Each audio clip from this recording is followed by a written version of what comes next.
अक्कलकुआ धड़गांव से नवनिर्वाचित विधायक अमस्या पाठवी ने विजय जुलूस को बदनाम करने की साजिश का आरोप लगाया है। उन्होंने कहा कि वायरल वीडियो का उद्देश्य गलत संदेश फैलाना है। नंदुरबार जिले के अक्कलकुआ धड़गांव विधानसभा क्षेत्र से नवनिर्वाचित विधायक अमस्या पाठवी ने विजय जुलूस के दौरान हुए विवाद पर प्रतिक्रिया दी और उन्होंने इसे बदनाम करने की साजिश बताया है। विधायक पाठवी ने कहा कि उनका विजय जुलूस बेहद उत्साहपूर्ण और शांतिपूर्व का कार्यकर्ता सुखी से झूमते हुए नाचते रहते थे और इसी दौरान डांस करते समय एक दूसरे के पैर टकराने से मामूली हाथापाई हो गई थी, लेकिन इसे नाराजगी या विवाद के रूप में नहीं देखा जाना चाहिए। उन्होंने आगे कहा कि उन्हें नहीं पता कि वीडियो किसने रिकॉर्ड किया और वायरल किया।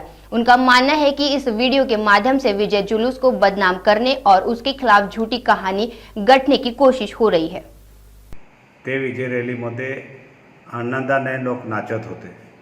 आता नाचता नाचता एखादच्या पायाला पाय लागला असेल, त्याला राडा सांगता येणार नाही, कारण राडा झाला असता तर आम्हाला सुद्धा माहिती पडला हे। तर आता कोणी हे व्हिडिओ काढला, काय टाकला, कसं टाकला हे आम्हाला हे माहिती नाही, पण तिथे राडा कशाला म्हणतात, त्याला मारामारी असते, त्याच्यामध्ये हे असतो, त्याला राडा म्हणता। हे टी व्हीवाले जे दाखवून राहिले ते मुद्दाम या रॅली चांगली झाली त्याच्यात काही लोकांना सेंड झाला नाही असेल आणि म्हणून ते दाखवून राहिले। असं राडाचं काही नाही, कोणाची तक्रार नाही आहे, कोणाचं काही नाही आहे।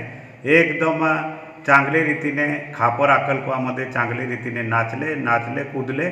आता बघा, गर्दी असताना एखादचा पाय चेंदला असेल तर ढेकली झाली आहे, त्याला राडा सांगता येणार। राडा काय असाला म्हणतात, जिथे मारामारी असते त्याला राडा सांगतात।